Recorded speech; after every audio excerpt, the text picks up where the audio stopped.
Thank you. We now come to the backbench debate on the reports of the Environmental Audit Committee, the Environment, Food and Rural Affairs Committee and the Science, Innovation and Technology Committee on Food Security.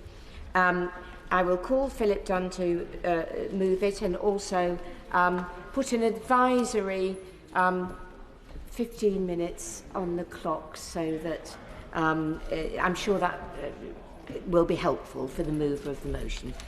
Philip Dunne to move.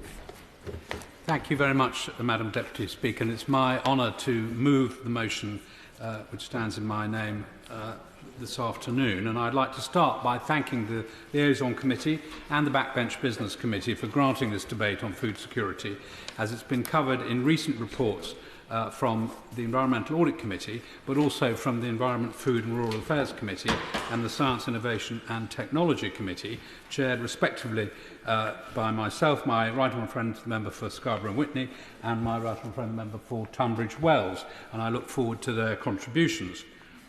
Food security affects us all. We all want enough food to feed ourselves and our families. And I should at the outset declare particular interest in this area as a food producer myself, having held responsibility for my family farm for over 30 years. Our reports are, we hope, in the broadest sense complementary, in that each committee recognises threats to the country's food security and makes recommendations to government on how to mitigate those threats. It may be hard to imagine the UK not having access to enough food to feed our population. But the truth is that British people have already felt the effects of climate change on our plates. Cold snaps and floods in Spain and Morocco were partly to blame for empty salad shelves in our supermarkets last year. We know extreme weather events, both at home and abroad, are likely to become more frequent.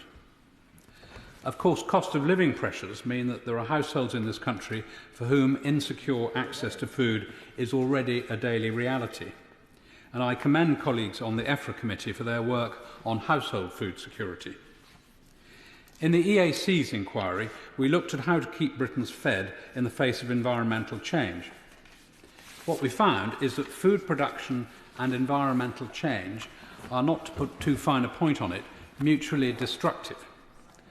Climate change and biodiversity loss threaten to undermine not just food production itself, but also the whole food system.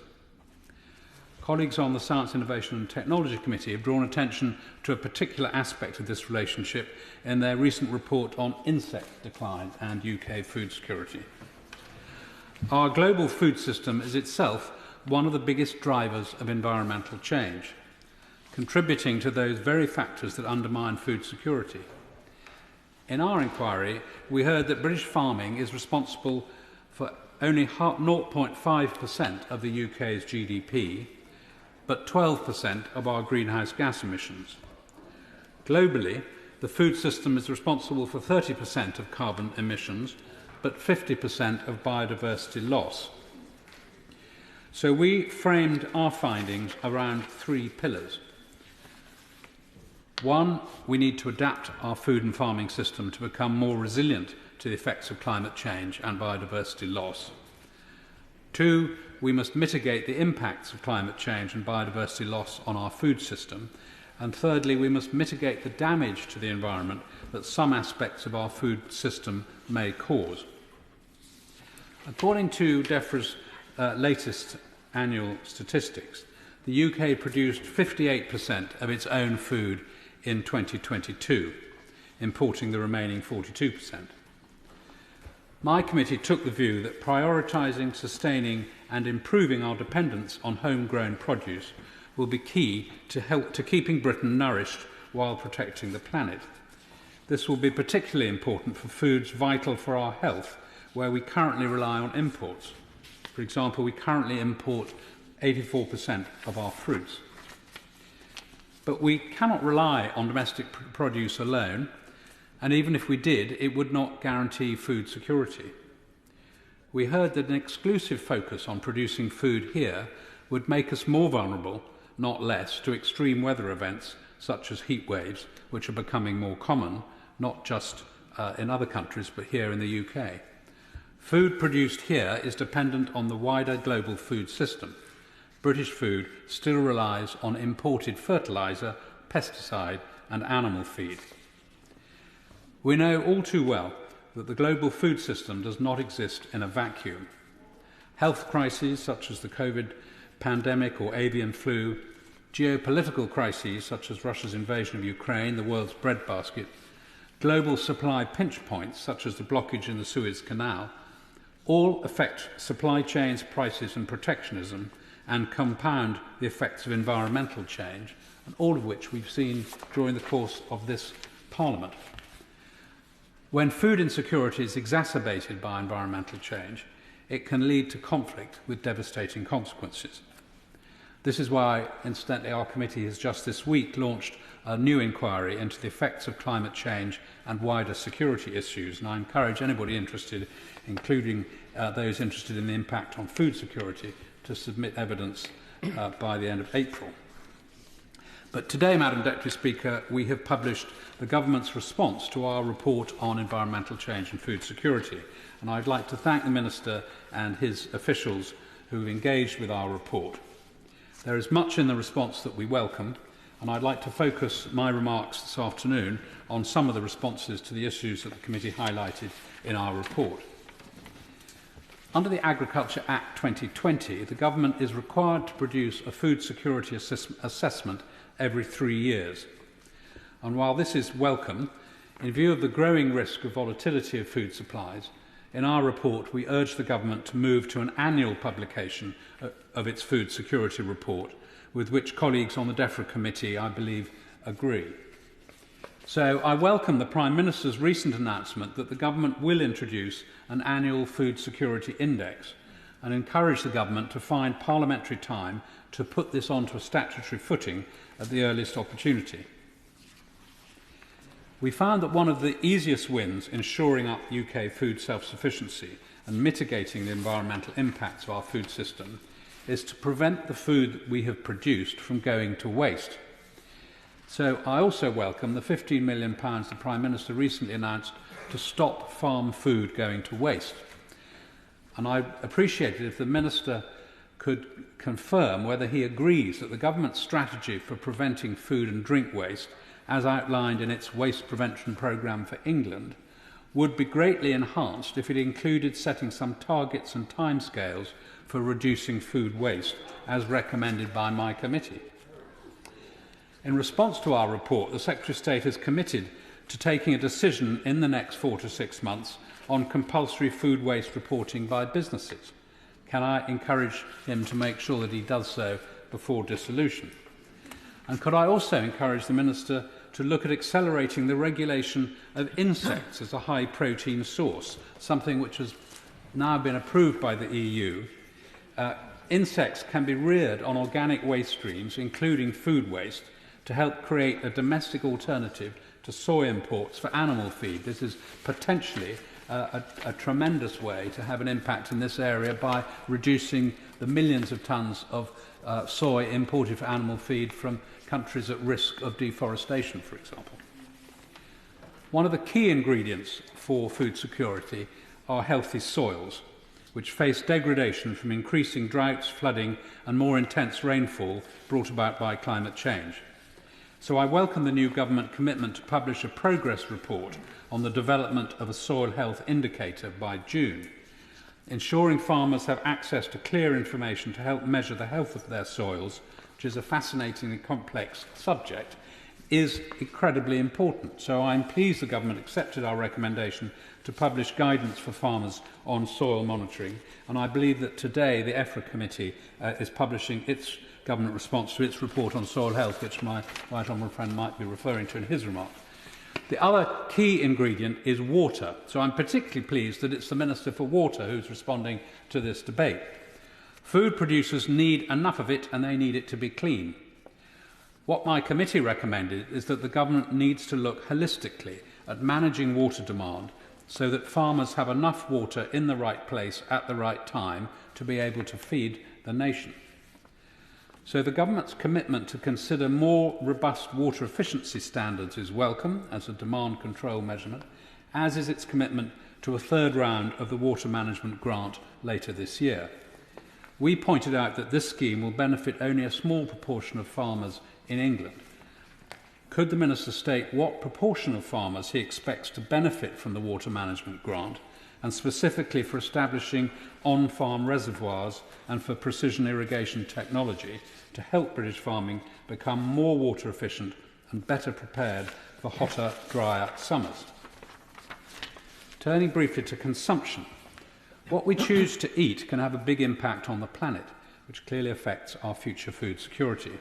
The choices we make now will affect how much choice we will have in the future. In response to our report, the government pointed to Public Health England's guidance, the Eat Well Guide, which stating, and this I quote, "Given that most people in the UK do not currently follow a diet in line with government dietary recommendations, improvements in population dietary intakes in line with the Eat Well Guide would go a significant way to meeting sustainability targets." All very laudable stuff. So I asked the Minister, what is the government going to do to encourage more people to follow this beneficial guidance?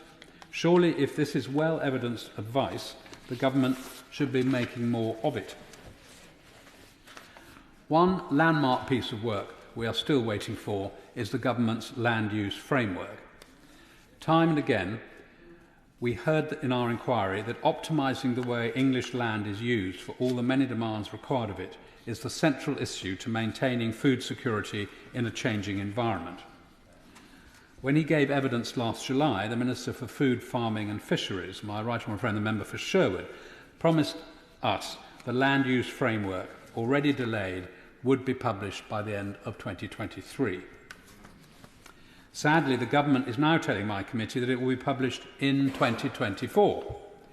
Can the Minister, when he winds up, update the House as to when in 2024 we can expect the land use framework to be published?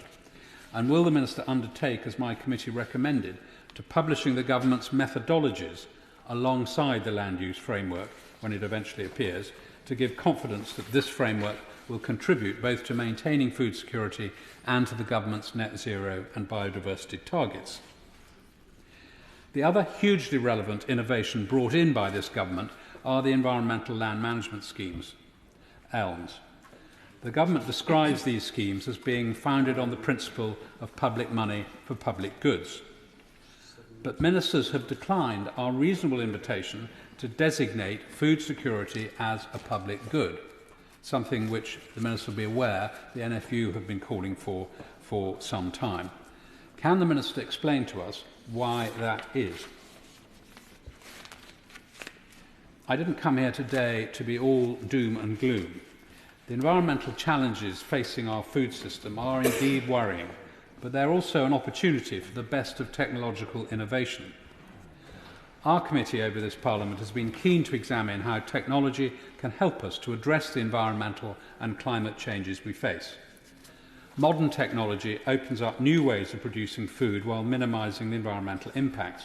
And I'm sure we'll be hearing a lot about that from my right honourable friend when he contributes. Whether using artificial intelligence and drones to pinpoint the use of fertiliser, or using methane-suppressing food additives, or even alternative proteins like insects now mostly grown in a lab. So I would finally like to welcome the government's response to our recommendations on expanding incentives for farmers to take up technological innovations, which was to maximise the maximum grant available per farm of the Farming Equipment and Technology Fund to £50,000 and to increase its overall budget to £70 million. Madam Deputy Speaker, the fact that 3 select committees are here today representing recent reports on different aspects of food security shows how important this subject is, and we're not alone. The International Development Committee is in the middle of an inquiry on hunger and nutrition. So can I conclude by again thanking the Liaison Committee for granting time today for this debate and the Government for its response ahead of the debate to our report on environmental change and food security, and I commend the report to the House. Sir Robert Goodwill. Oh, wait a minute. The question is as on the order paper. Sir Robert Goodwill, Chair Definitely. Thank you very much indeed, Madam Deputy Speaker. It's a great pleasure to follow my right honourable friend, the member for Ludlow, the chair of the Environmental Audit Select Committee, a committee on which I served for some time myself. And I was very pleased that he referred to our report on soil health and the need, I think, to establish baselines as to where we are with our soils. A lot of work had been done in Northern Ireland in terms of soil testing, and we heard that whilst many farmers, particularly arable farmers, are making great strides in testing their soils, none of that data is uploaded to any government website, and in particular, very little data exists as to the amount of carbon which is in our soils and what we can do to improve that situation. We talk a lot about air and water quality, but I believe that soil quality is just as important for the future of food production and for the future of the planet. In particular, we look at peat, because it's very important that our peatlands, particularly in the lowlands, can be protected. Now, this is not the first time that this House has debated the issue of food security. Perhaps the most contentious issue that dominated politics in the 19th century was a balance to be struck between protecting the interests of British farmers and landowners and the need to provide cheap food to the workers in the factories and mills in the Industrial Revolution. Lord Liverpool introduced the Corn Laws in 1815, which prevented imports of wheat under 80 shillings a quarter or £20 a tonne. Now, that was equivalent to double the price in today's money that wheat hit even after the invasion of Ukraine, although the production stimulated by these protections meant that the actual price of wheat, and hence bread, never reached those dizzy heights. My own family farm, which I draw the House's attention to in the Register of Members' Interest, started business 4 years after the repeal of the Corn Laws by Robert Peel's administration in 1846. The workers' cause, led by Cobden and Bright, had prevailed over the landowners' vested interests. The era of free trade did not, however, submerge the country in cheap imports from the Empire and New World. British farmers enjoyed a golden era in the 1870s, helped to some extent by the mass exodus of workers on the prairies to make their fortunes in the 1849 California gold rush, and the little matter of the American Civil War between 1861 and 1865. I make these points because of the parallels we see today as we move out of a protectionist European Union into a new era of free trade. Don't forget, it was only the submarine blockades of the First and Second World Wars that brought into sharp focus the need for domestic food productions. 2 years ago, following the illegal Russian invasion of Ukraine, once again, we learned the same lesson. We face a whole new challenge today. Not only do we need to recognise the need for domestically produced food, but we also need to strike the right balance between food production and the environmental goals we need to achieve. In many cases, these can be delivered together, such as through the Sustainable Farming Incentive, but in others they are mutually exclusive. Surely, for example, it makes no sense to cover our most productive agricultural land with solar energy arrays. We can, of course, also produce biofuels on our land. Wheat is used to make the ethanol in E10 petrol, and vegetable oil is used for diesel engines. However, if that means indirect land use changes in other parts of the world, where forest is being cleared to create agricultural land, then are we really delivering our overall greenhouse gas obligations? Perhaps the most contentious issue is on the uplands. The moors and dales in places like North Yorkshire and the Lake District. Henry Dimbleby, MBE, gave my committee evidence as the then lead of the National Food Strategy for DEFRA. The report is well worth a read, and I agree with much of its content. His report correctly stated that 20% of farm land which is in the uplands contributes only 1 or 2% of the calories produced in this country. Would that be better utilised by planting trees to lock up carbon, he suggests? We've already seen this happening in the west of Scotland, with serious consequences on local communities and employment. And the Welsh Government have approached this in a very crude way, with 10% of land to be planted with trees regardless of the size and viability of the remaining farming business. Farmers made their opposition to this very clear in Cardiff. I worry when I hear that Labour in Wales is a blueprint for what will happen in England if they were to get into power after the election. It's disappointing that there are no Labour backbenchers today to give me their view of the future. Where are they? We need to strike the right balance between the need to deliver our carbon obligations and the need to support rural communities whilst protecting the landscapes that merit the National Park designation. My committee's report on food security was launched in July 2022 as a direct response to market volatility following the invasion of Ukraine. It was published in July 2023 and the government responded in November last year. We also looked at food poverty, extending free school meal provision and the junk food cycle that contributes to rising obesity levels. We made 18 recommendations, which those who wish to can read on pages 45 to 49 of the report. We were delighted, as my right honourable friend referred to, that the government had already adopted a number of recommendations. I was particularly pleased that the first Farm to Fork Summit will now, as we suggested, be an annual event alongside the publication of an annual UK food security report. In February, the government announced it would publish an annual food security index in line with our recommendation in paragraph 29. I look forward to other aspects of the report being taken up, in particular the response to John Shropshire's independent review into labour shortages. In conclusion, I have two specific points I'd like to raise. Firstly, do sugar beet and oilseed rape have a future in the UK? This is particularly relevant given the report on pollinators. The science is clear that the neonicotinoids have a profound effect on bee behaviour and hive viability when the insects are exposed to them. Sugar beet is susceptible to a number of virus diseases, including virus yellows. The vector for these viruses is the peach potato aphid, Myzus persicae. If an aphid feeds on a beet plant, then it transmits the virus in much the same way as a mosquito transmits malaria. One bite is enough, and the earlier in the season the infection takes place, then the more devastating is the effect on the yield. In cold winters, there are fewer overwintered aphids and the risk is low. But if, like in the current season, the scientists at Rothamsted determine the risk is high, then the use of a neonic seed dressing is sanctioned. If this option were not available, then sugar beet production in the UK would quickly not become viable. We would have to import beet sugar from countries that have not banned these seed dressings, or cane sugar from tropical areas. The point is that bees and other pollinators feed on nectar and pollen. Sugar beet is a biennial and it is harvested before it flowers. I know DEFRA's Chief Scientific Officer is looking at this. Is there a risk to bees from soil residues that may be taken up by flowering plants, either as weeds in the sugar beet or in subsequent years? The Science, Innovation and Technology Committee report calls for more research on pesticide accumulation in terrestrial environments. Oilseed rape, those yellow fields that we see in the spring, has declined by about 60% here in the UK. This is because of the cabbage stem flea beetle. That can decimate the crop as it emerges, and then the larvae that hatch can also be a problem in the spring. My farm still grows rape, but like many of my neighbours, this could be our last year. Seed dressings only need to work against this pest in the first 3 or 4 weeks of drilling in August. The crop does not flower until April or May next year. What evidence is there that there is a risk to bees more than 6 months after the chemical seed dressing has been used?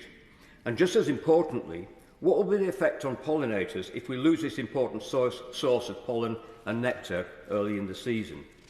I know some beekeepers worry like me about the law of unintended consequences coming into play, and indeed, in the absence of the neonic seed dressings, my own rape crop was sprayed 5 times with synthetic pyrethroids in the month or 6 weeks after drilling. This is not a chemical that is bee-friendly, although obviously farmers take precautions to spray when the bees are not flying. The only real alternative crop for many to sugar beet or rape would be field beans or combining peas. The economics of growing these profitably is not good. Perhaps the Minister might consider including these crops as stewardship options and eligible for support to reduce our reliance on imported soya, which we know does have an effect on the planet globally. And secondly, what will be the combined effect of the wet autumn and winter combined with depressed cereal prices on our future food security in the United Kingdom? Around 30% of our wheat crop either did not get drilled last autumn or has rotted in the field. With payment for stewardship options looking increasingly attractive and predictable, does he share my worries that increasing areas of land may be entered into multi-annual options like overwintered bird food or pollen and nectar, and we may be short of wheat in future years, or is the risk that some schemes may even be oversubscribed? And of course we have other schemes. There's certainly an offset scheme in my area where quite a large area of land has been taken out of production because of a housing developer needing to offset that particular biodiversity. In conclusion, our farmers produce some of the best quality food in the world. We need to improve the amount of food we produce here, not least because of the environmental impact of international transport, particularly air freight of out-of-season products. We can also deliver the environmental gains the ELM scheme incentivises, but that must not be at the expense of domestic production or result in carbon emission elsewhere. Thank you very much indeed, Madam Deputy Speaker. Chair of the Science, Innovation and Technology Select Committee, Greg Clark. Thank you very much indeed, Madam Deputy Speaker. And it's a pleasure to follow my right honourable friends, my fellow Select Committee chairs, who spoke with expertise and forensically about some of the results of their inquiries. Now, Madam Deputy Speaker, one of the pleasures of chairing the Science, Innovation and Technology Select Committee is that we are spoilt for choice in the range of fascinating subjects in which to inquire, on which the world's experts are only too happy to give us tutorials in public for other members and for the wider public to see. And so it's very difficult to choose the particular subjects in mind. And most of the subjects that we choose, we are enthusiastic about. We are finding new technologies that can make huge positive differences to the world. So it is unusual for the inquiry that we have conducted to have a slightly minor key element to it. We talk about insect decline, and that is because my committee and our members are worried about the regress, the backward steps that we, unfortunately as a country, have seen in the biodiversity with particular respect to insects that we have seen over many decades. And our report reminds us that insects and indeed all other invertebrates are important not only for the intrinsic importance they have as part of life on Earth and contributing to the richness of our natural world, but make an essential contribution to the supply of food, as both of my right honourable friends have made mention of. Pollination, of course, is the most obvious example, but they also have crucial roles to play in managing crop pests, which I think is a euphemism for consuming crop pests, maintaining the health of the soil, and recycling nutrients from waste. Now, the first thing to say is that although data is surprisingly patchy, such data as we have and its interpretation by experts shows that UK insects have indeed been in decline. And whether that's measured by abundance of insects, the number of insects found in a particular place, the diversity of insects, how many different species are present in a particular place, and the distribution of insects, the number of places in which insects can be found, all three measures indicate a decline in insects in the UK. But even though the UK is one of the best monitored countries in the world when it comes to insects, with surveys like the Rothamsted Insect Survey that began in 1964 and the UK Butterfly Monitoring Scheme, which started in 1976, the wealth of knowledge that we have tends to be concentrated into relatively few insect groups, principally moths, butterflies, aphids and bees. And even in quite well-studied species, such as the bee, of the 2,000 species of bee in Europe, more than half have little or no data associated with them to establish their conservation status, whether that's vulnerable, threatened, or of least concern. And so our report recommends that the funding authorities, such as UKRI, UK Research and Innovation, should give greater attention to long-term monitoring by improving budgets. The UK Pollinator Monitoring Survey, for example, has a budget of only £216,000 a year for such a vital piece of longitudinal information, whilst the celebrated Rothamsted Insect Survey has a budget that equates to £440,000 a year. These are foundational studies that are much less well funded than many other studies that we see. And we also recommend that monitoring takes place over the long term, beyond the 5-year duration of the typical research grant. And the reasons for that are obvious. If you really want to see trends that can take account of the year-to-year variations in the climate that inevitably we experience, you need to have that long-term commitment. So that as well as maintaining the coverage of the existing surveys, we should look to institute their equivalent, covering a wider range of species, including those that are not currently covered. Now, knowing trends in abundance is one thing, and it's important to proceed on the basis of evidence. But we want to halt decline. We have established that there is decline, and we should halt and indeed reverse the decline that has taken place. So policy, as well as data, are important. Now, the National Pollinator Strategy that many members in this debate would be familiar with is an excellent model for this, and my committee commends it very strongly.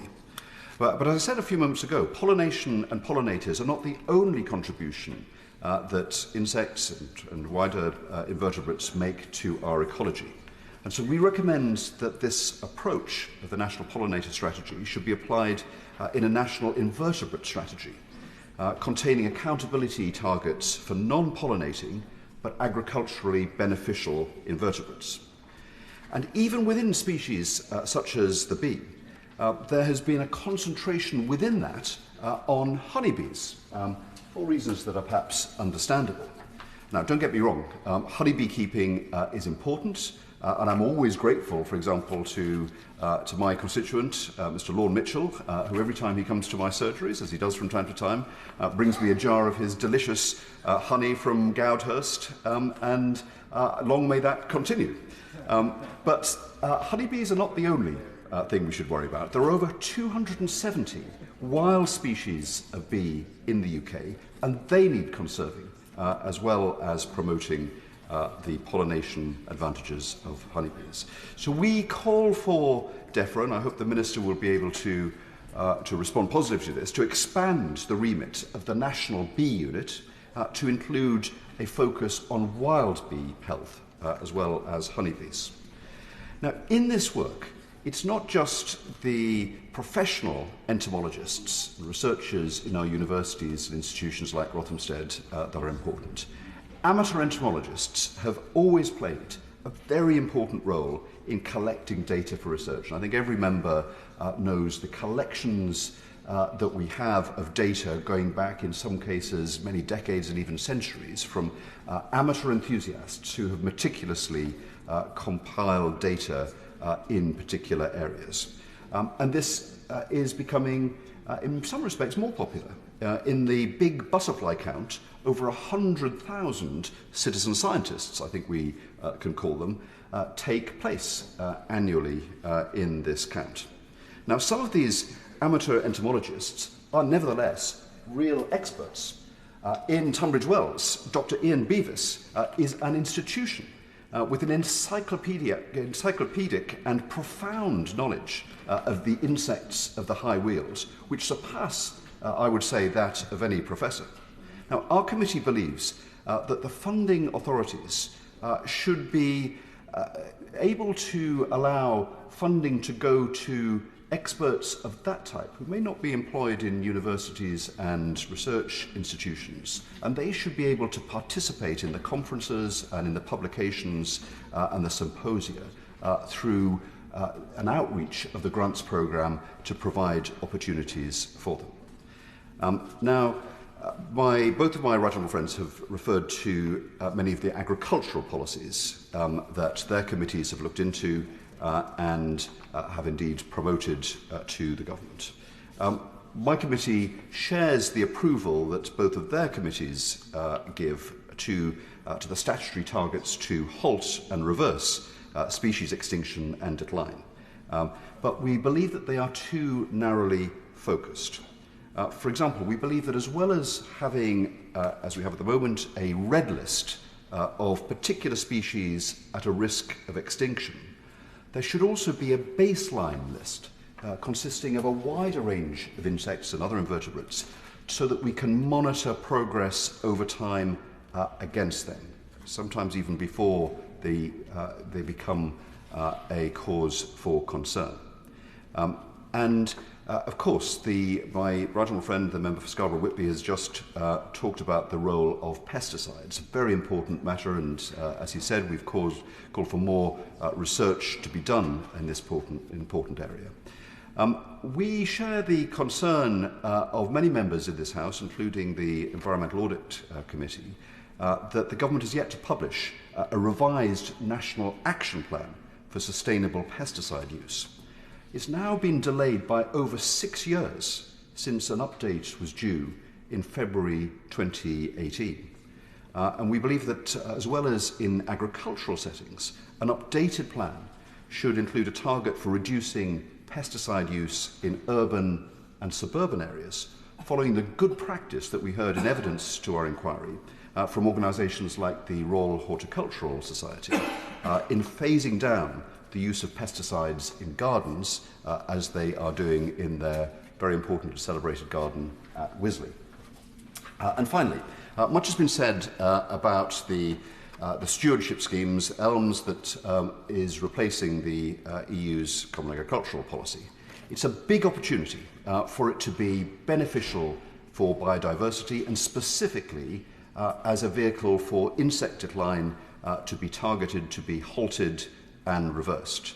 And we would like to see integrated pest management, which is to say a much more holistic and natural way of suppressing pests to be advanced and tested and deployed as pilots through the early implementation of ELMS. And if it's shown to be effective, to be incorporated into as specific actions within ELM schemes.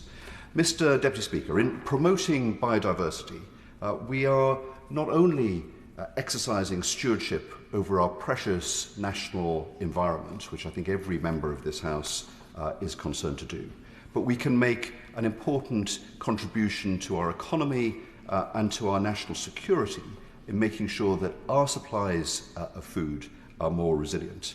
I look forward very much to the Minister's response to the points we've made and to the contributions of other honourable members. Thank you. Sure, Gideon.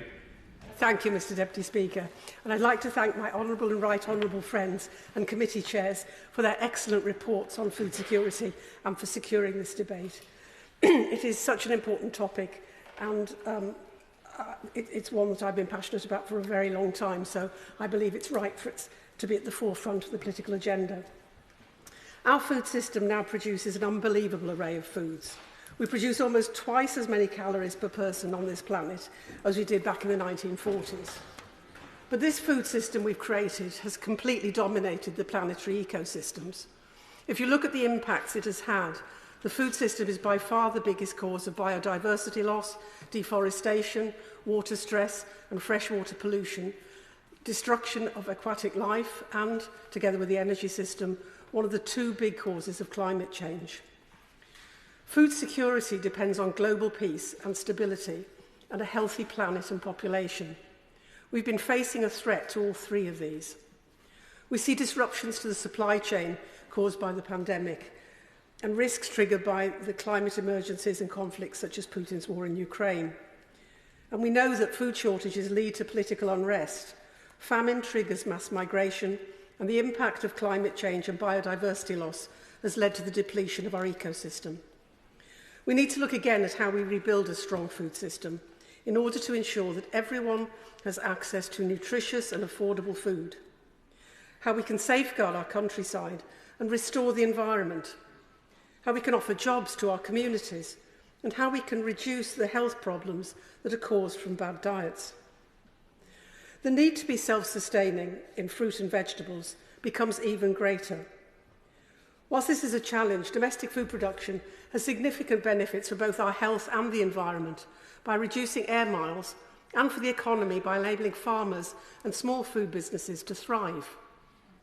Currently, as a country, we produce 63% of all the food we need and 73% of the food that we can grow or rear in the UK for all or part of the year.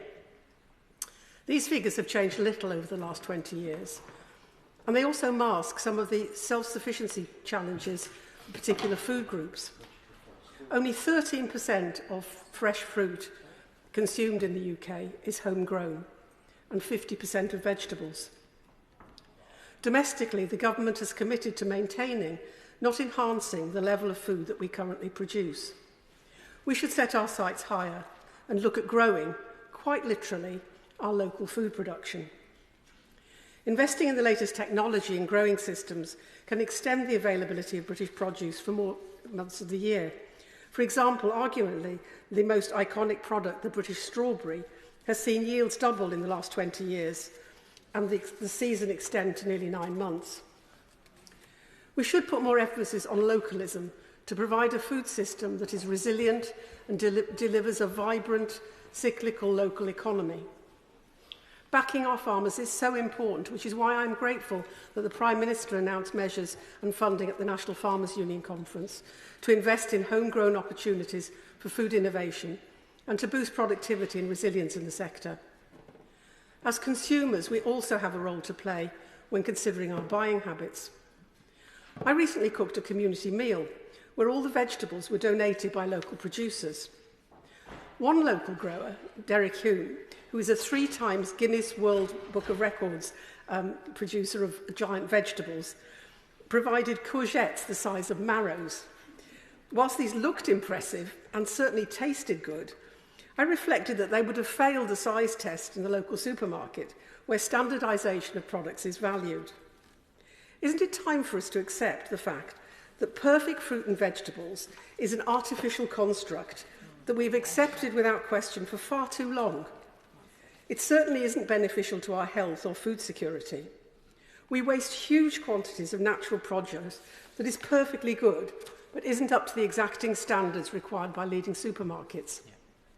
In recent years, we've seen the introduction of a category of wonky fruit and veg, which allows less manicured products to find their way to market. But isn't it time now to welcome the fact that wonky doesn't have to be a separate range? Just as humans come in all shapes and sizes, so too our carrots and potatoes grow in interesting shapes.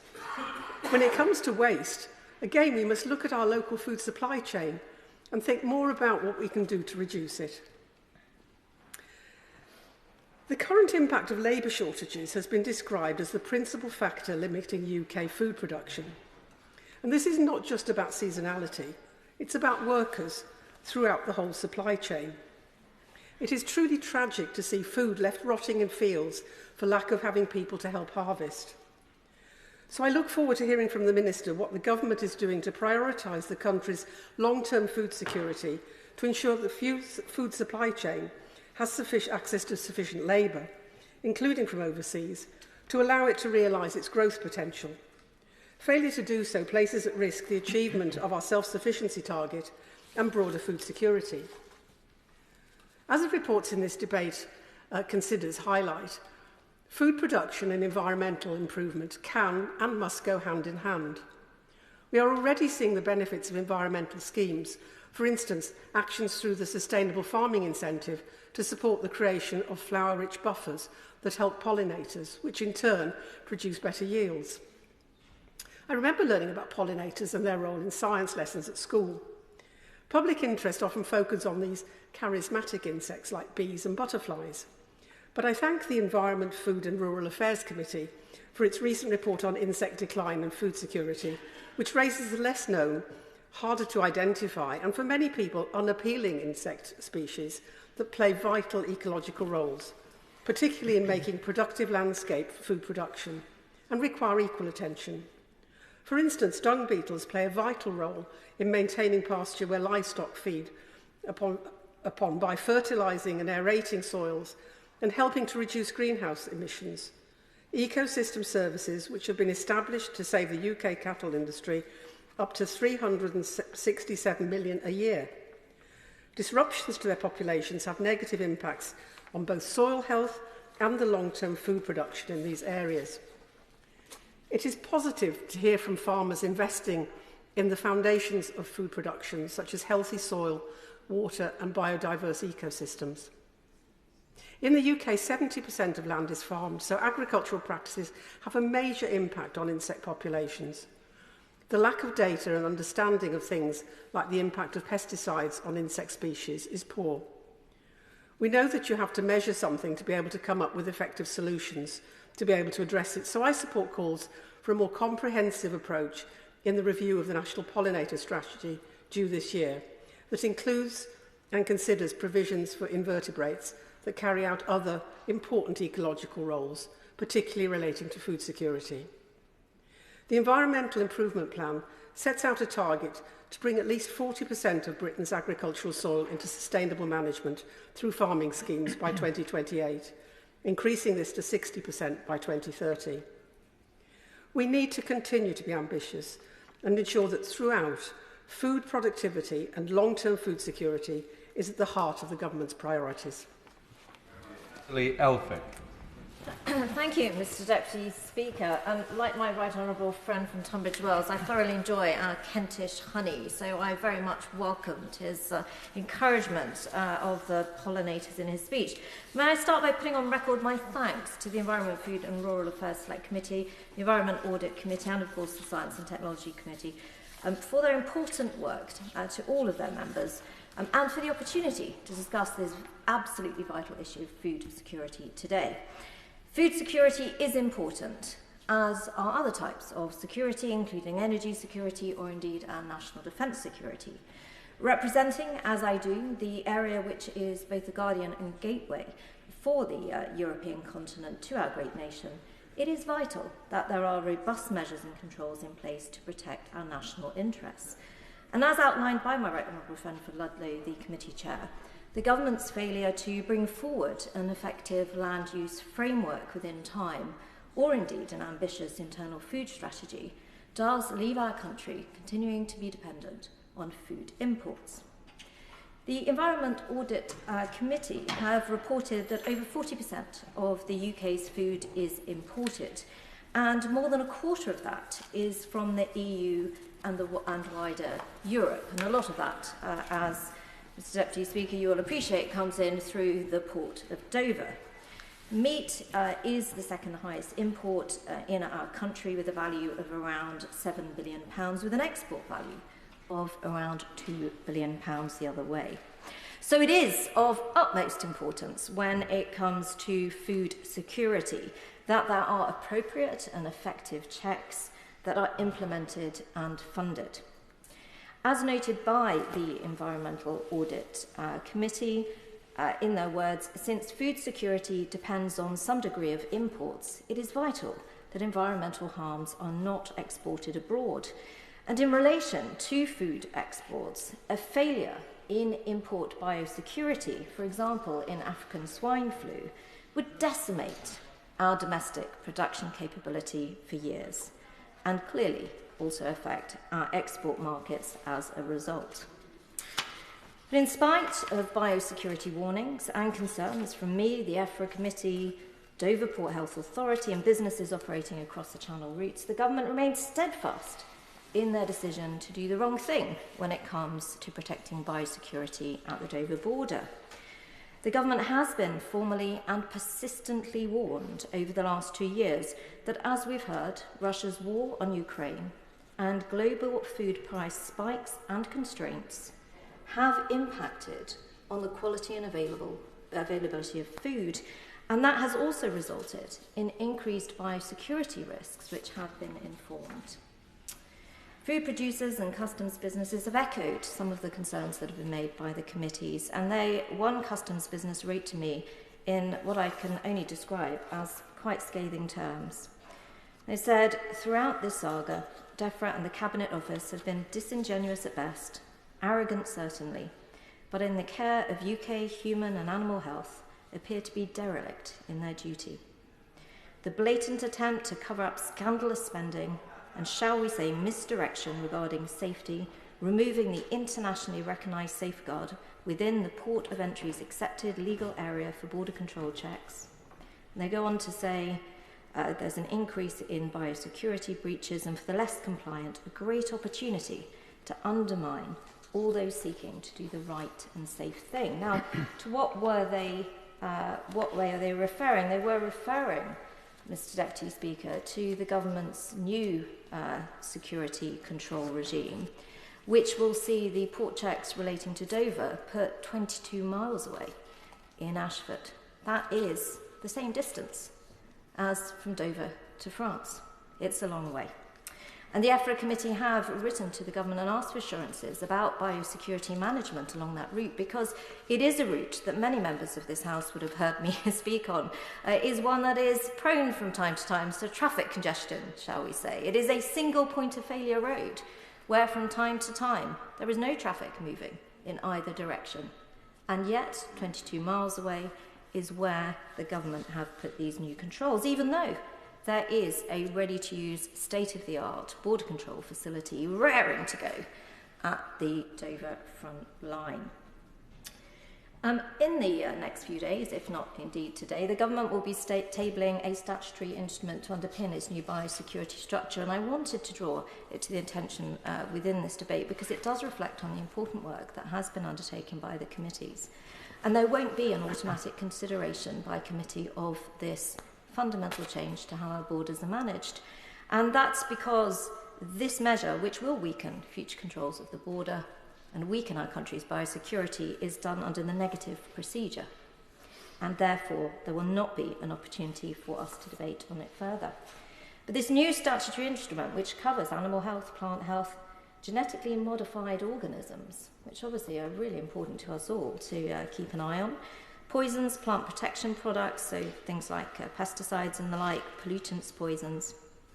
This new statutory instrument will remove the requirement for these checks to be done at a location which is immediately proximus to the border. That will be the first time that that will be the case, because currently under retained EU law, confirmed since we left the EU by our government, it is the case that there is a requirement for proximity, the nearest place that you can do to make these important checks. And I think that's very sensible. I'm sure we'd all agree. It's very sensible to do border checks at the border. Why wouldn't you? This new SI will elevate visual and local character at a border point of entry over and above standards of protecting goods and food. So we'll elevate both visual and environmental issues over and above biosecurity and national interest food security management. It contains no requirement for there to be effective biosecurity controls between the port of entry and the place of checking. Just to remind members, that's 22 miles of open Kentish road, or sometimes congested, closed Kentish road. And there is no role for the current Port Health Authority to be informing this decision. That will be made. It will be the decision of the new Port Authority, in this case, not one but two local authorities away. Now, why this matters is because at the Dover front line, we have a really remarkable and effective and committed port health team.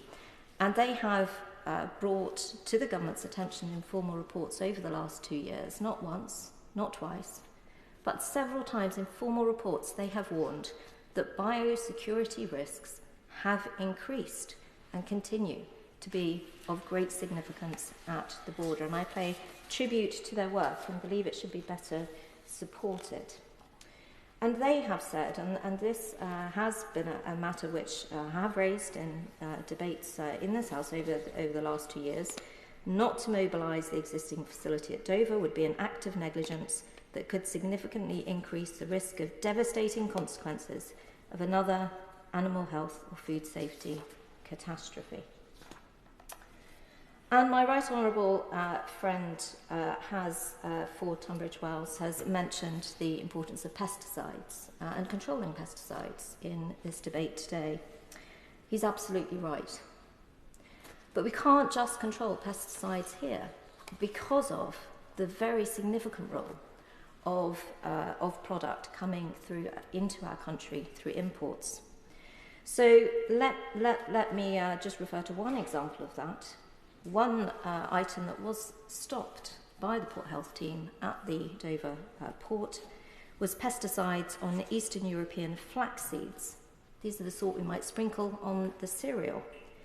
And they have been found to exceed the maximum level for UK health safety. In other words, dangerous to human life. Now, that is illegal for the UK market, and given our own focus in the UK on wanting to improve the position over pesticides, it is unquestionable that we do not want product to come into this country that is both a danger to human health and could potentially damage our farming and food producers. Biosecurity is a real concern. If we take African swine fever, the government itself has said it poses a significant risk to our pig herd and our long-term ability to export pork and pork products around the globe. So when we look at the issue of food security, unless there are robust measures on African swine flu in particular, because it is a known concern in terms of animal disease and its effects are devastating where they do occur.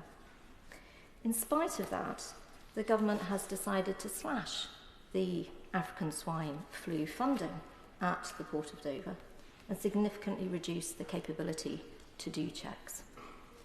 Now, that doesn't protect our farmers or our food security. That decision puts our country and its farming at risk.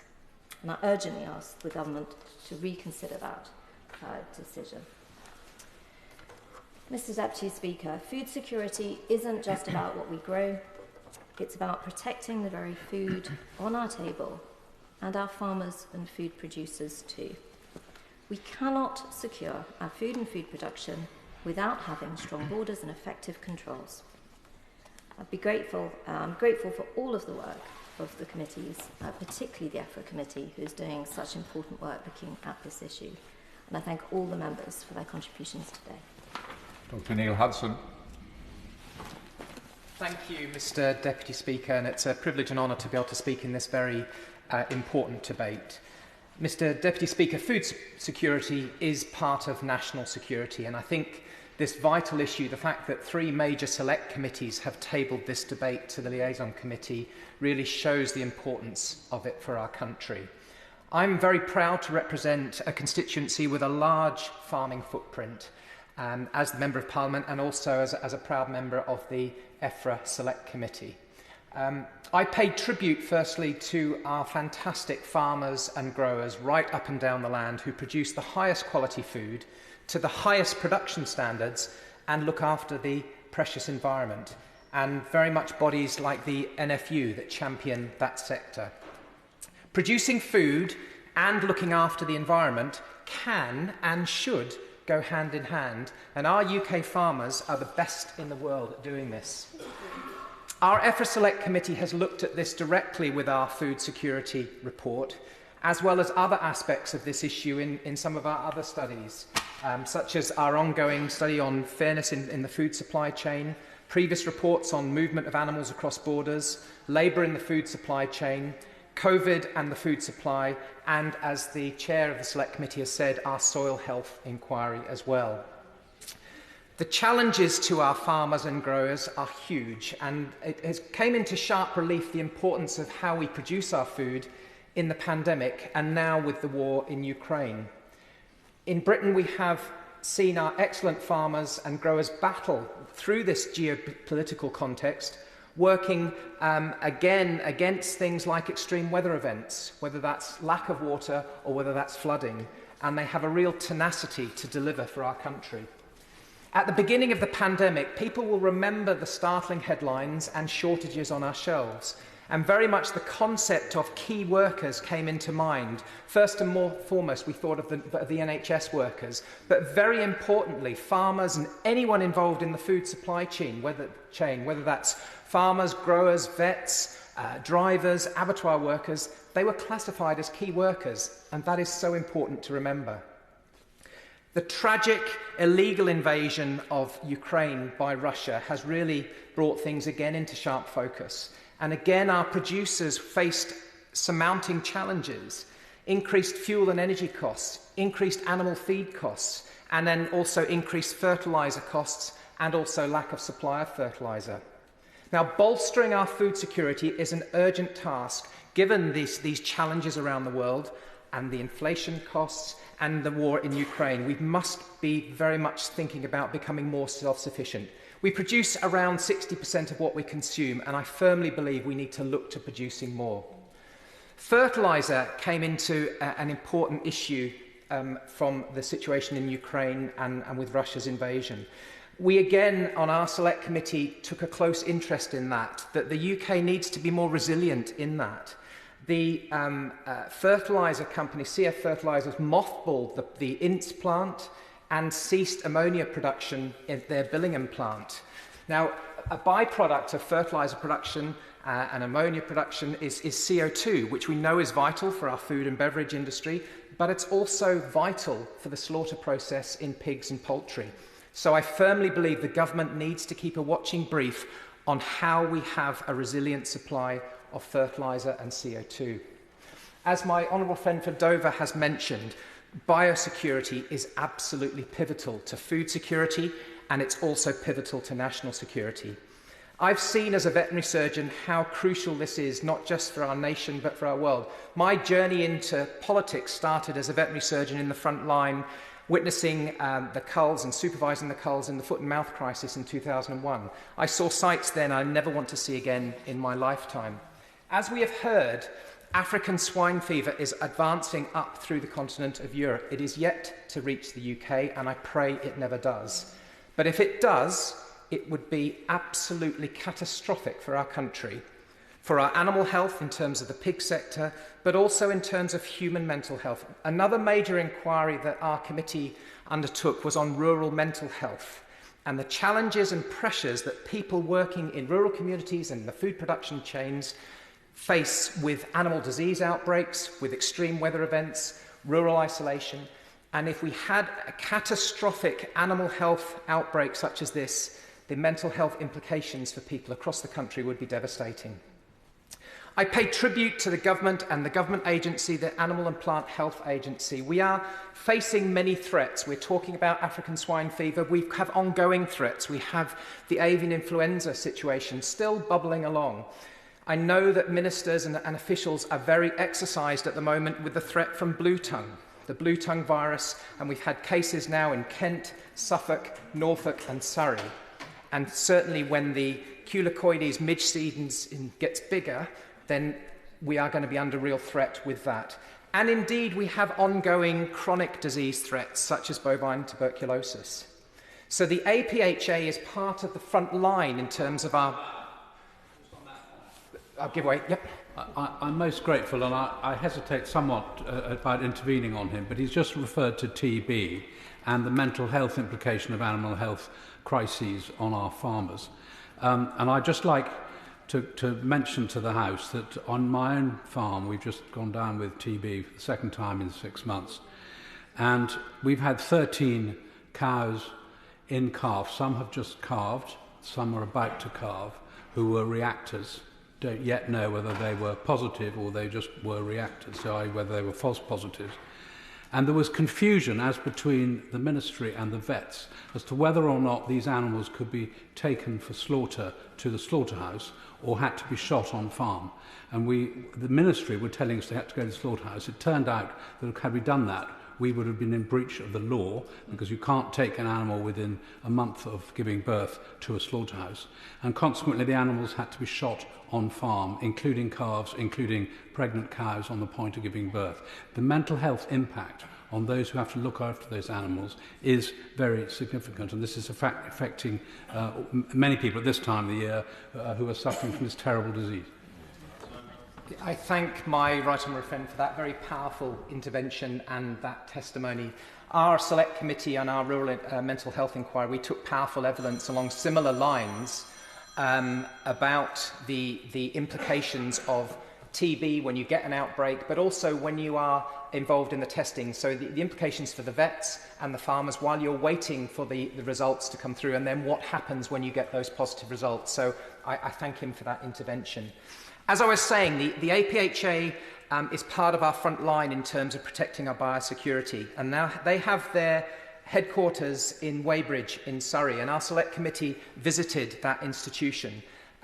The institution very much needs a radical refurbishment and a redevelopment, and the government is committed to that, but I very much urge that the government presses ahead full steam with that. It requires a lot of money. It requires £2.8 billion. £1.2 billion have been allocated so far, but we on EFRA took evidence from the Chief Veterinary Officer and again pressed the case, and she pressed the case how important that is, and so I hope that the Minister takes that message. I know that DEFRA are really on that page and really making the case to Treasury that we need to spend a fair amount of money now to prevent a crisis in the future. We talked about today some of the international challenges that our farmers and growers have faced, not least with the situation in Ukraine and also the ongoing situation in the Middle East as well. As we've heard, Ukraine is the breadbasket of Europe and important in terms of supplies for grain, sunflower, but also fertiliser as well. And what we have seen through that crisis is a choking of supply out through the Black Sea, and the deliberate and cynical decision by Putin to pull Russia out of the, and then leading to the subsequent collapse of the UN Black Sea Grain Initiative, was part of that really chokes off supplies to the rest of the world. And what we have seen as an unintended consequence, but I'm sure it probably is an intended consequence in terms of Putin, we have seen that this is leading to food shortages and potential famine in the developing world. And we as a country need to be very cognizant of that. So it's so important that that Black Sea route really gets back up to speed. As we've also seen with the actions of the Houthis in the Red Sea as well, implications for trade and free passage of vessels. That has implications in terms of security of shipping and trade routes, but also adding to increased costs with diversions around the Cape of Good Hope, adding an extra 14 days to the journeys, and then sometimes upwards of extra £1 million for a vessel's voyage. That's going to have unintended consequences then in terms of the prices and availability of food and other supplies as well. So security of passage of goods through the world is part of global security, and we need to be thinking about the Black Sea, the Red Sea, the Panama Canal, the Suez Canal, to make sure that these routes are viable as well. But amidst all these challenges, I'm proud that our government is very much supporting this sector. We have a Prime Minister, a DEFRA Secretary and a government fully aware of the issues and the challenges that our farmers and growers are facing. And I know the Minister on the front bench very much personally feels that as well. I was very pleased to attend the Prime Minister's Farm to Fork Summit, and it was so important to see food production and food security coming in to the heart of number 10. And I think that is an important statement to the country. It's important that we are maintaining the farming budget for England at £2.4 billion a year through this Parliament. What we need to do coming into this election year, we need to have clarity that that level of funding is going to continue. Farmers and growers need to be able to plan, so we need to have security moving forward. We've seen our horticulture and agriculture bolstered with additional visas, allowing people to come in terms of harvesting crops and also expansion to the poultry sector. But we do need to keep a watching brief on this.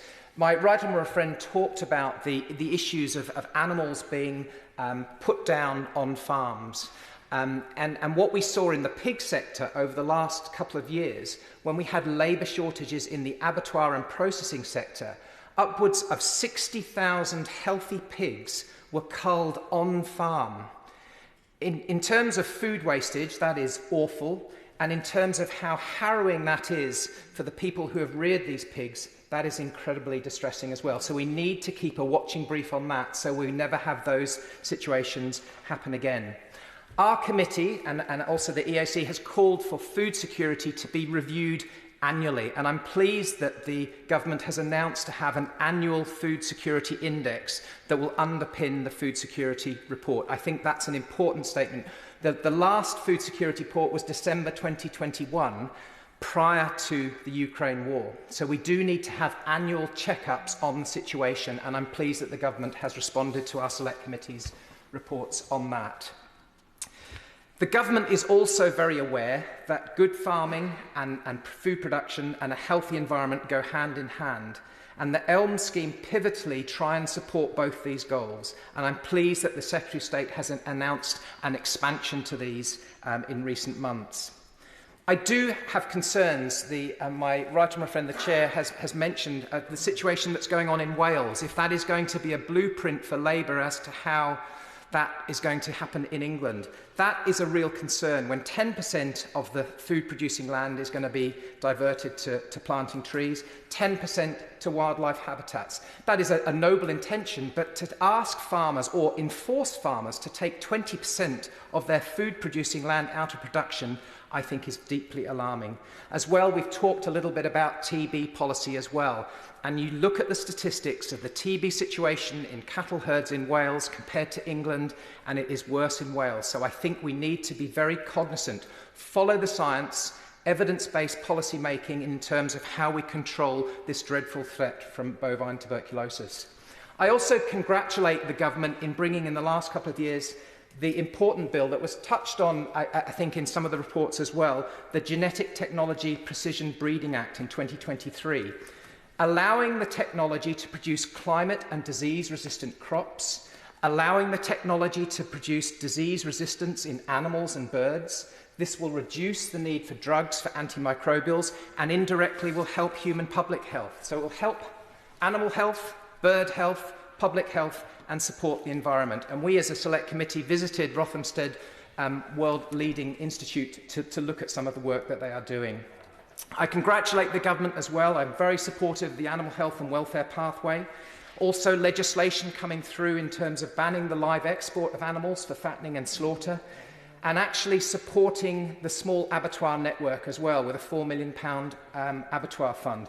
It is so important. Some of these measures will really help animals to be reared, produced and reared and slaughtered and then ultimately consumed locally, which is a win for local communities. It's a win for animal welfare, so they don't have to be transported long distance. So we have the highest animal welfare standards in the world, and we can be a beacon to the rest of the world in some of our policy making. And I'm proud that our Conservative government has been doing that.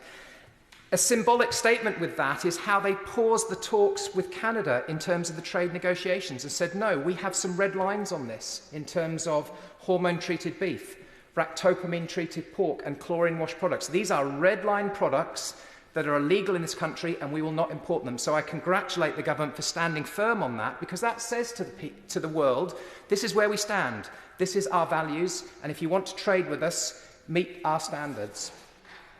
So we cannot shy away that we need to do more to bolster our food security, our domestic production and standards, and our ELMs are very good measures moving forward. We must ensure that all types of farmers are fairly rewarded, and our Select Committee has looked at this, including commoners, tenant and upland farmers, something that we've been calling for. And we also need to make sure that we're training up the next generation of people to go into this by supporting our land-based educational sector. My colleagues have talked about food waste. We need to tackle that. And we also need to think about fairness in the food supply chain as well. And that's something that we are very much looking at as a Select Committee. So in conclusion, Mr Deputy Speaker, I pay tribute to all our farmers and growers and producers, everyone involved in producing food in our country. Producing food and looking after the environment go hand in hand. We are a beacon to the world in our production standards. It is vital for our communities. And it's so important that our government continues to support this, and I commend our reports to the House. Villiers. Thank you, Mr Deputy Speaker. I'd like to start by thanking all of the three committees for their excellent reports and for tabling this important debate this afternoon. And I'd also highlight some shareholders' holdings on my entry in the Register of Interests. The food and drink sector is the UK's largest manufacturing sector, contributing around 127 billion to our economy. The quality of what we produce in this country is recognised throughout the world, playing a significant part in our global brand. And as a former Northern Ireland Secretary, I know that farming is an integral part of our national identity, helping to bind our union of nations together. And the value of our upland farmers is particularly keenly felt across the nations and regions, and I pay tribute to them and to all farmers and everyone involved in the food sector. And farming itself, clearly, it's not just a job, it's a cultural identity and one that's at the heart of our rural communities. As we've heard, the role farmers perform goes far beyond the food they produce. Crucially, they are, of course, custodians of our natural environment and our iconic landscapes. And events of recent years have emphasised the huge importance of food security to every single one of us.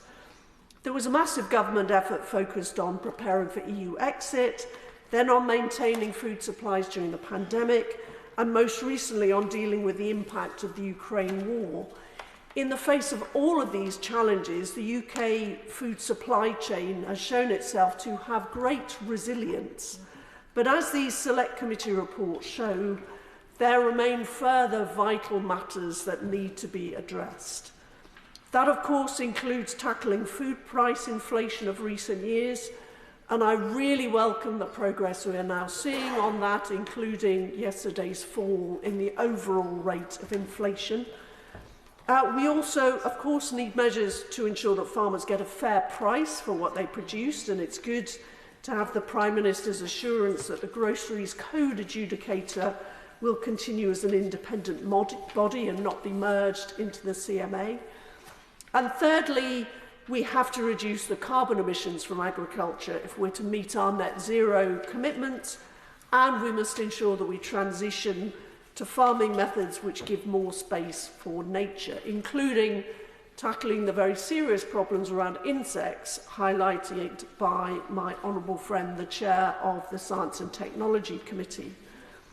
And much depends on elms and the crucial balance we need to achieve with the elm schemes, which are replacing the Common Agricultural Policy, is to ensure that they play their part in keeping our farms viable and profitable, at the same time as securing public goods on nature and climate. When I was Environment Secretary, I was dismayed to receive a certain amount of collective responsibility pushback because I wanted to assert that elms should help farmers to earn a living. Of course these schemes should do that because a successful and profitable farming sector is crucial for food security, and every single speaker this afternoon has emphasised the importance of food security. And I felt it was, in the role I then played, I felt it was very important to add commitments on food security to what was then the Agriculture Bill, now the Agriculture Act 2020, including the 3-yearly report. And I welcome the progress towards an annual food index report publication as promised by the Prime Minister. I think real progress is being made on improving elms and the sustainable farming incentive in response to feedback and concern expressed by the farming community. And I'm confident that these programmes will be a huge improvement on the EU ones that they replace, and also that they'll deliver substantial benefits in reducing carbon emissions and protecting nature. In particular, I commend the efforts that are being made to protect peatland habitats and also care for hedgerows. In my view, it would have been extremely difficult to deliver a successful transition to more sustainable farming without maintaining overall levels of funding for farm support. And I fought successfully for the Conservative Manifesto commitment to do that. And I hope we see a similar commitment in the forthcoming manifesto.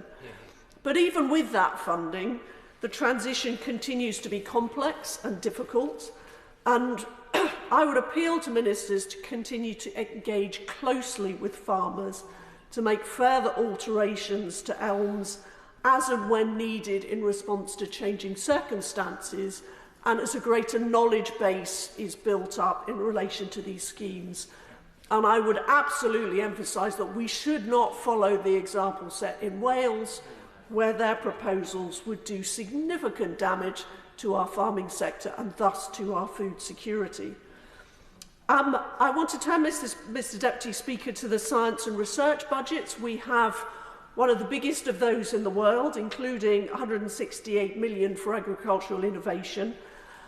As I think all of these Select Committee reports show, we must increase the uptake of new technology in the farming sector if we're to have a chance to meet these crucial environment and biodiversity goals that we've been speaking about. And like my honourable friend, I think lifting the EU ban on gene editing technology is a tremendous step forward. It could play such an important part in boosting our efforts to ensure we can feed an ever-growing global population in a way which is consistent with our commitments on climate and nature. And finally, Mr Deputy Speaker, if we're to ensure we have resilient supplies of food and thriving agriculture in this country, these domestic goals must also be at the heart of our trade policy. Like others who've served as DEFRA Secretary, I had a number of debates with ministerial colleagues on these matters. A key problem with the global trade system is that its SPS rules are focused really just on human health-based concerns, important though they are, but it is less clear on environmental and animal welfare standards. And I've always argued for permanent quotas to restrict imports in sensitive sectors where those imports are produced to lower environmental and animal welfare standards than ours. There is little point in imposing high standards at home if we simply import more food as a result, with the outcome that we offshore carbon emissions, biodiversity loss and animal cruelty in so doing. So for these reasons, I do have some concerns about aspects of the Australia trade agreement, particularly in relation to the beef sector. But I do warmly welcome the Prime Minister's statement in advance of his Farm to Fork summit that permanent quotas would be used where appropriate.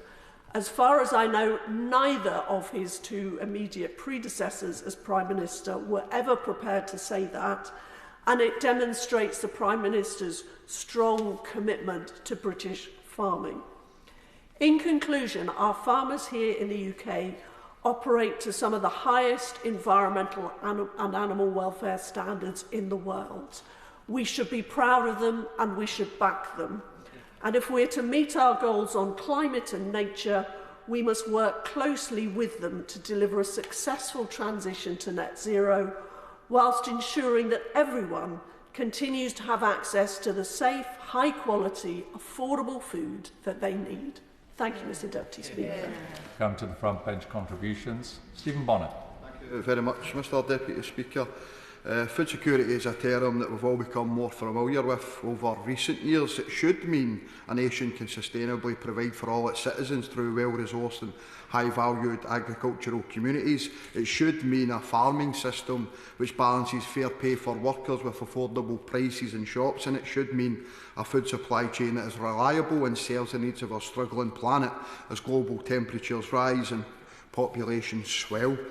Mr Deputy Speaker, I've only held this brief for a short time, but I'm already well aware of the endless varying definitions of the term food security, as also noted by the Environmental Audit Committee in its report, and I've also noted the EFRA Committee's scrutiny of the Food Minister's chosen definition of food security, and I join fellow members of that committee in expressing concern that the Food Minister is not taking households' ability to access food into account when considering what is a vital topic. For us in the SNP, there are some definitions in some areas which take priority. I'll focus on those because food security, or more appropriately food insecurity, sits at the heart of two defining crises facing the people of Scotland today: the climate crisis, with its impacts of extreme weather on our planet's ability to provide for growing populations, and of course the cost of living crisis turbocharged by this Tory government's reckless relationship with the economy. Mr Deputy Speaker, many members will be familiar with the Trussell Trust charity. Within its network are just under 1,400 food banks, with estimates of a further 1,000 or so food banks operating independently across the UK. There's 3 such in my constituency of Coatbridge, Chryston and Bellshill, who are doing fantastic work in extremely difficult circumstances, and I thank them all for that. But the Trussell Trust data does tell a stark and revealing story. In 2010, when this government first assumed office, the Trussell Trust delivered fewer than 300,000 emergency food parcels. Last year, following 13 years of Tory rule, that number has risen to 3 million. 3 million parcels, Mr Deputy Speaker, 260,000 of them were distributed across Scotland. And data from the Department of Work and Pensions has found that a staggering 4.7 million people in the UK were in food insecure households. That's 7% of our total population. And the same data tells us that between 2010 and last year, 19% of children lived in households with either low or very low food security. Of those children in poverty, 38% are in households with low or very low food security.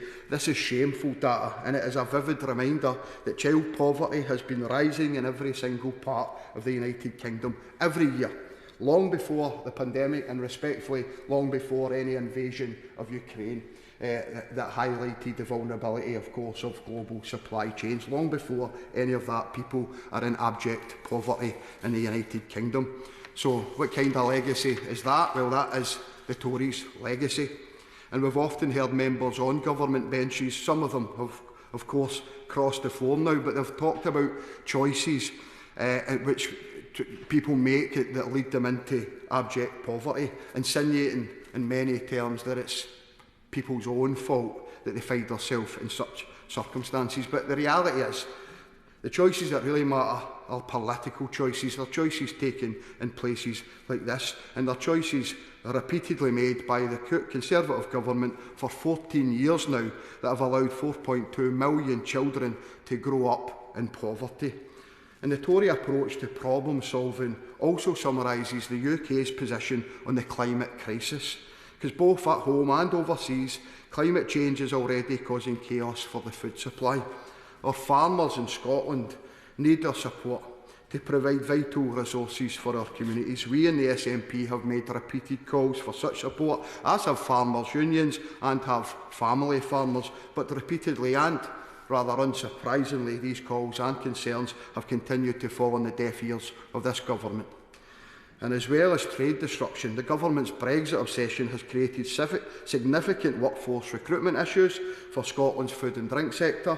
Many exports to the EU have fallen, including 38% fall in fruit and veg exports and a 7% fall in dairy and egg exports between 2019 and 2022.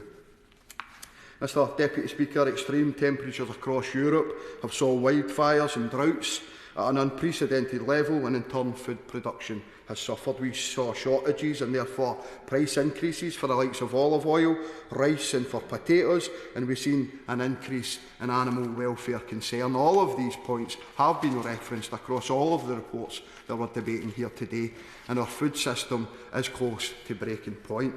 We have domestic food suppliers who are doing their very best in challenging circumstances, but they are being put at a constant competitive disadvantage thanks to the choices made by this government. We have rocketing food prices in shops. We're forcing more and more families to make impossible decisions about whether they should heat their homes or feed their children, and the SNP government in Holyrood have chosen an alternative path to that of the Tory government here in Westminster.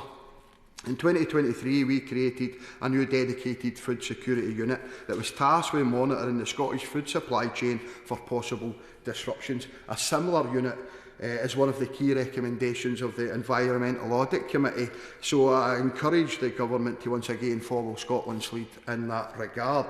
And our vision for agriculture has food right at its heart, making clear our support for farmers and crofters in providing Scotland with healthy food, while also ensuring Scotland meets its world-leading climate and nature restoration targets and outcomes. And unlike the Tories, the Scottish Government have taken bold steps to address child poverty. The introduction of the Scottish Child Payment, unique across the UK, has been described by anti-poverty charities as an absolute game changer in the fight against child poverty. The payment has already benefited thousands of families on low incomes all across Scotland.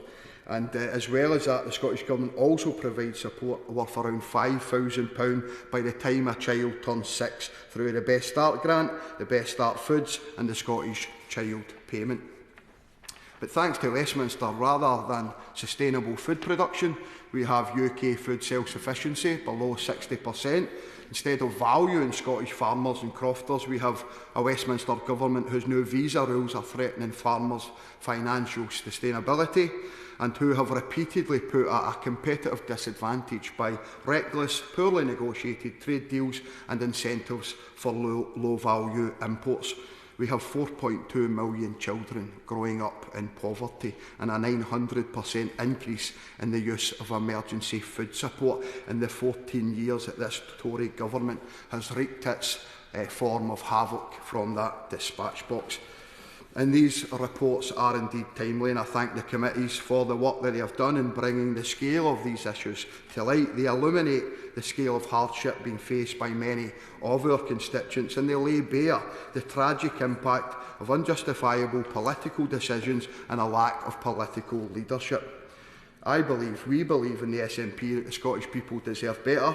We deserve to have full control of our food production, of our imports and of our exports. We have this full control of our destiny and of our future, full control over the support that we provide and to those who need it. And the only way that we can rid ourselves of Tory chaos for good and, of course, avoid the clutches of Labour's born-again Thatcherites is for an independent Scotland to return to its place, its rightful place within the European Union. And in the next general election, it's only the SNP who are offering that choice to the Scottish electorate. Thank you.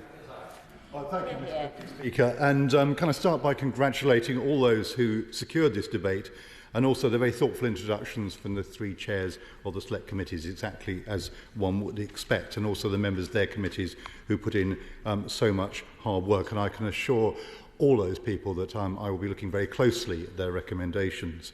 And can I also thank others for their contributions. I find myself very much in agreement with the comments on biosecurity being made by the Honourable Member for Dover and from Penrith and the border.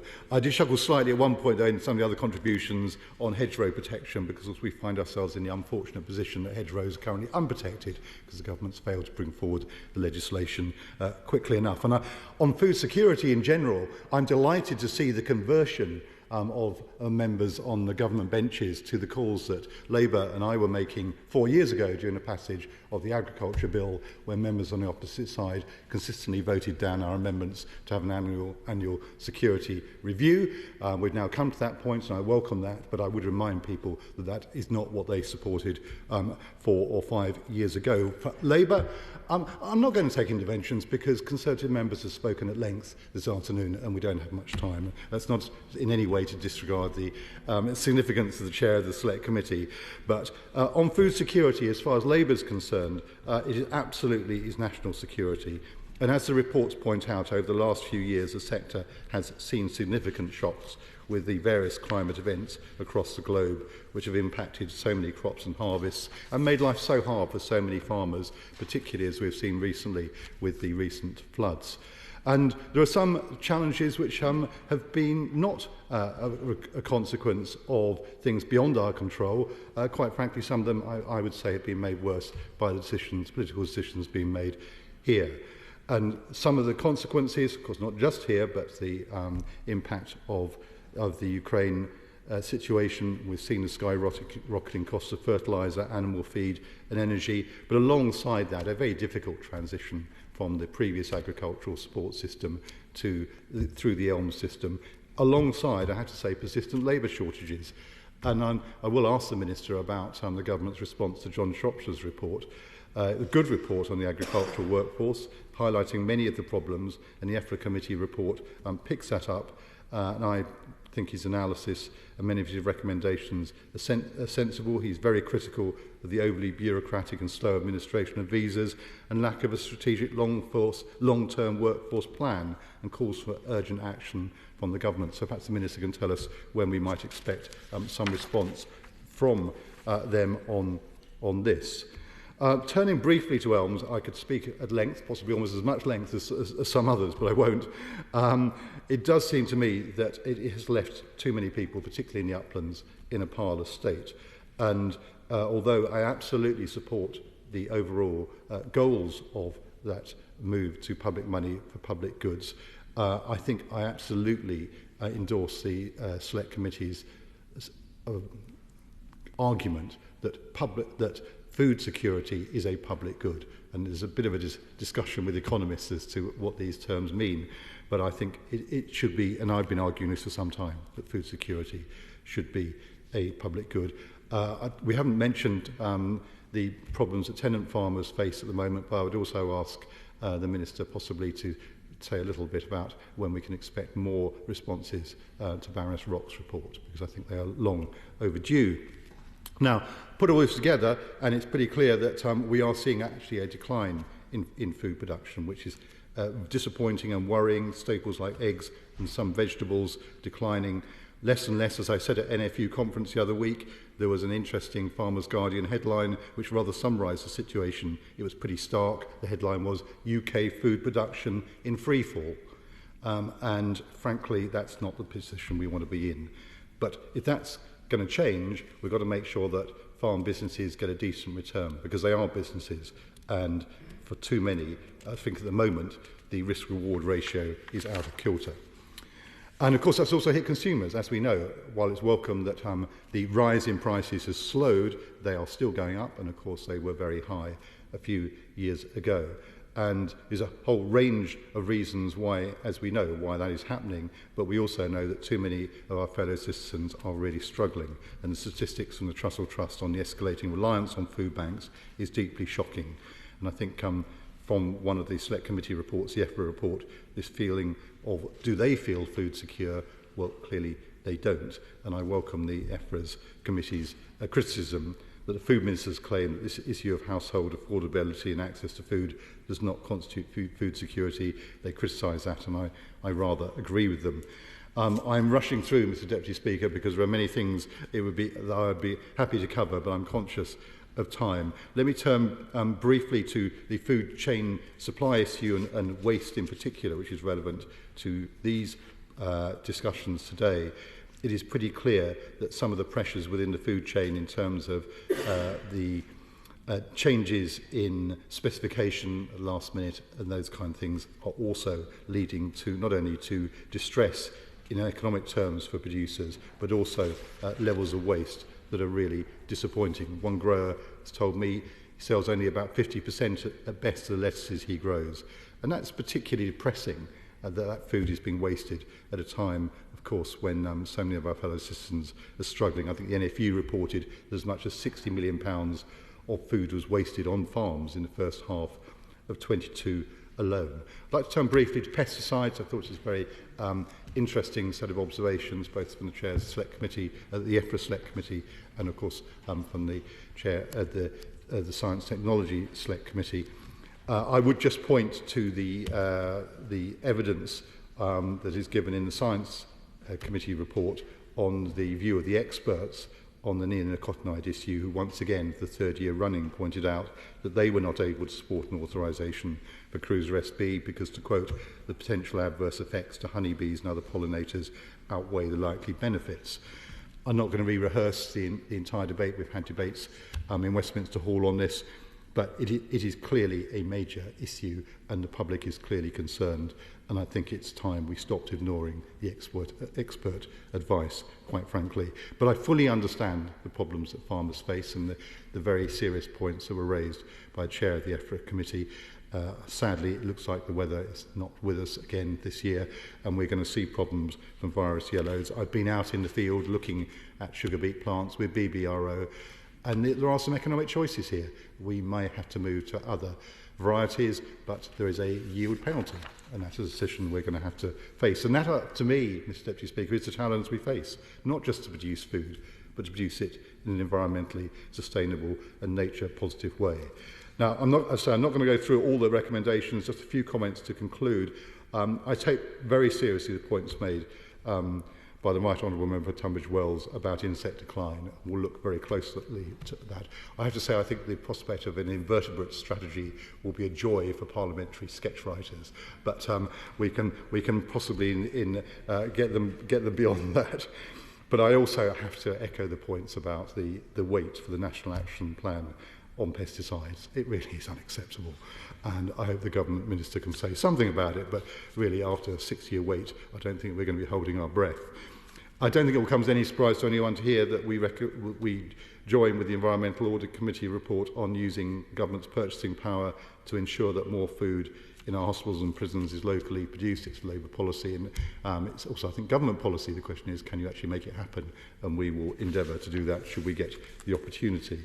I'm just going through now on the land use framework, another thing that we are, of course, waiting for with bated breath. I did challenge the Minister's colleague on new ways of defining the word soon, next, spring, whatever. We really would like to see it, but again, I can say that if this government can't do it, then whoever is the next government, I hope, will pick it up, because it's a really, really important point as we deal with these complicated trade-offs, trying to make sure that we can ensure food security whilst recovering nature and not causing further environmental damage. And finally, I would just pick up the points in the EFRA report that Henry Dimbleby made. Clearly, without reopening that whole debate, I don't think it's surprising that he says that in his view, the government does not have anything resembling a proper food strategy, and it's long overdue. So to conclude, let me just reiterate my thanks to all the hard work that's been done to produce such comprehensive reports. I can tell you that I frequently will be referring to them, already do, for guidance. They identify some of the most urgent challenges we now face. To me, they are an example of Parliament working at its best, actually, because they can inform not just government thinking, but hopefully opposition, or certainly opposition thinking, because the goal of delivering food security and stability while optimising social, economic and environmental objectives for us is a priority.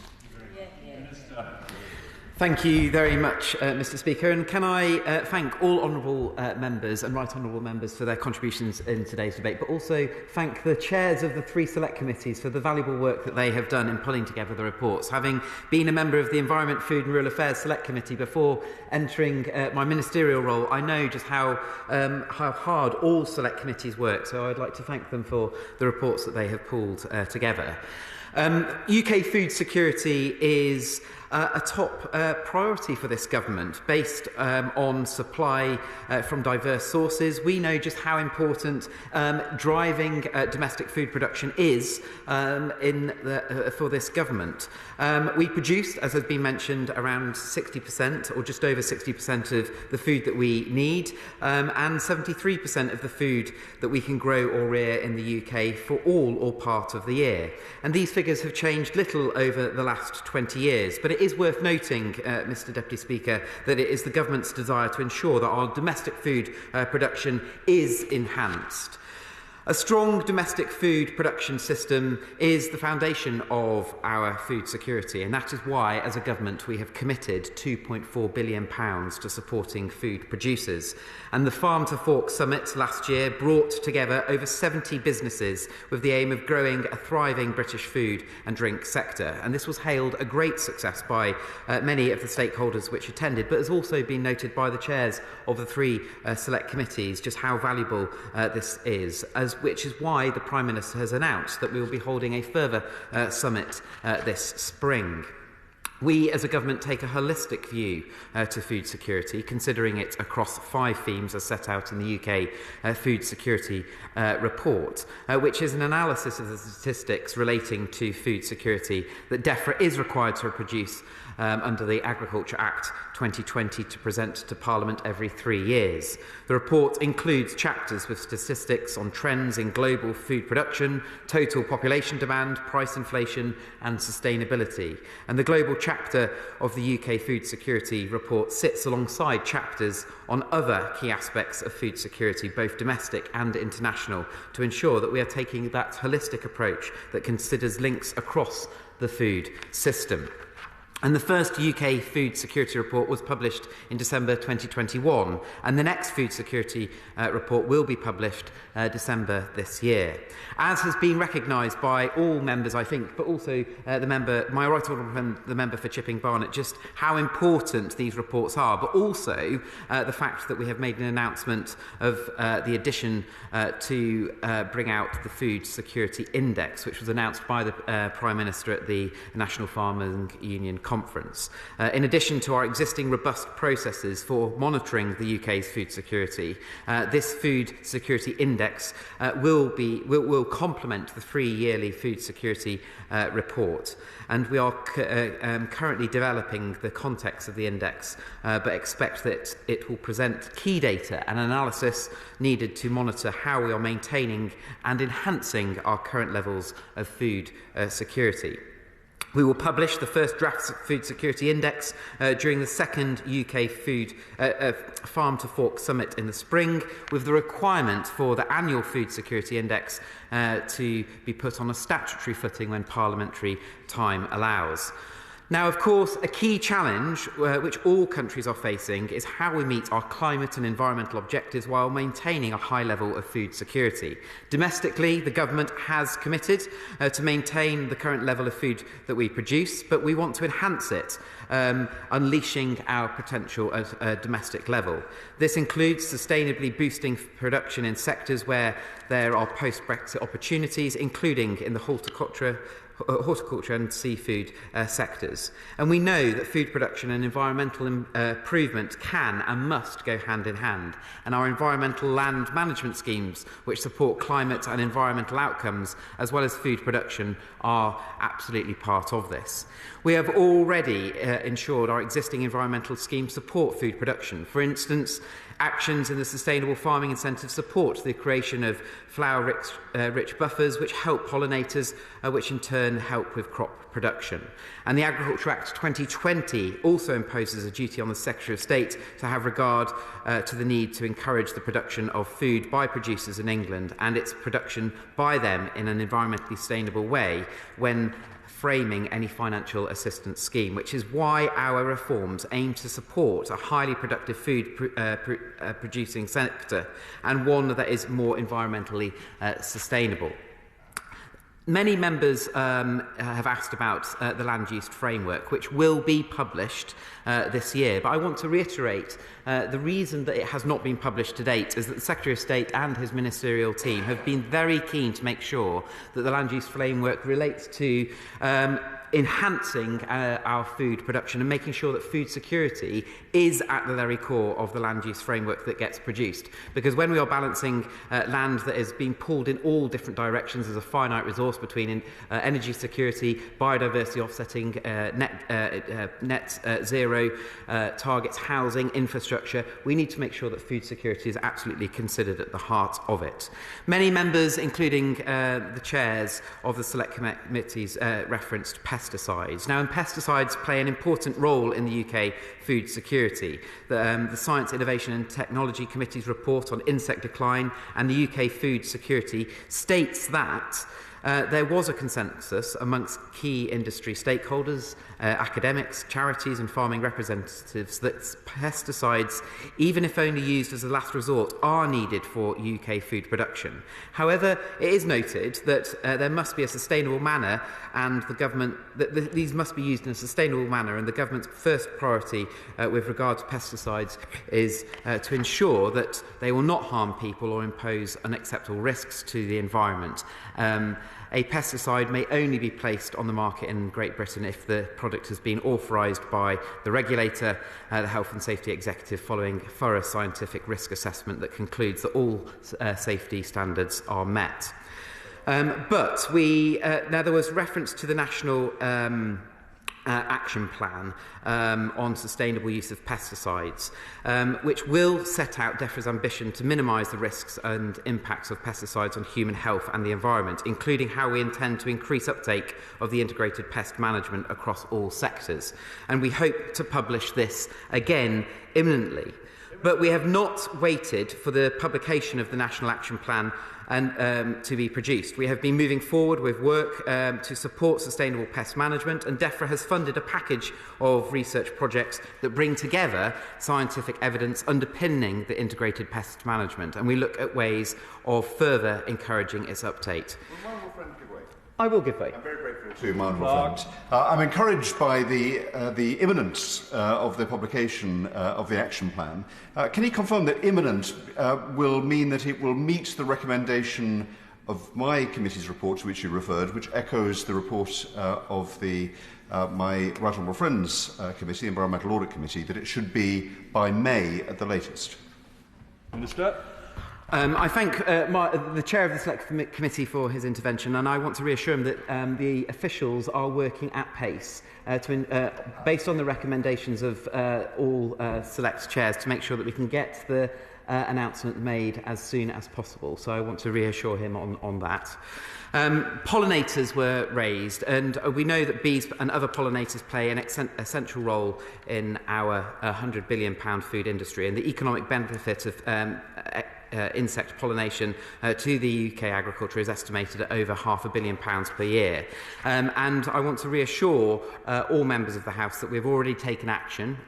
We have announced 20 new nature-based solutions across the country, funded by a £25 million species survival fund, and this is in addition to the 12 nature recovery projects and 54 further projects that we have funded through the landscape recovery scheme.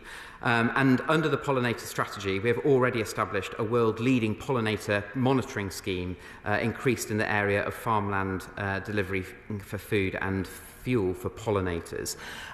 There are many points that have been made throughout this debate, and I simply don't have time to respond to all of them, but I would be happy to meet with members that have raised queries throughout the debate. But in closing, in the last few seconds that I have, I just want to reiterate that the UK has a strong food security, and we are keen to enhance that, Mr.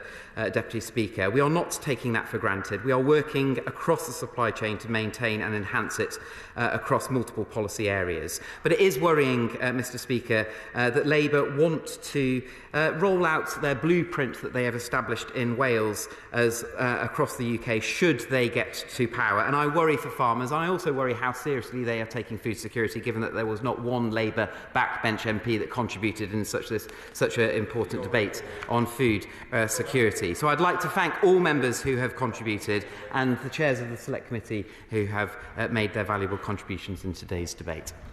The final word, Dunne. Thank you, Mr. Deputy Speaker, and I'm grateful to the Minister and all who've spoken for their warm words about the work that my right honourable friends and members from both other select committees and all members of select committees put into these reports. I have to say that I do share his concern that not a single backbencher from any opposition party contributed to this debate. All the contributions came from this side, but I do welcome the remarks made by the front bench opposition spokesmen who do both seem to take this issue of food security seriously. We'll have to see how that gets converted into any possible action. And on the subject of action, I was relieved that the Minister sought to introduce some new definitions to the parliamentary terminology. And I have not heard a minister use the expression imminently before.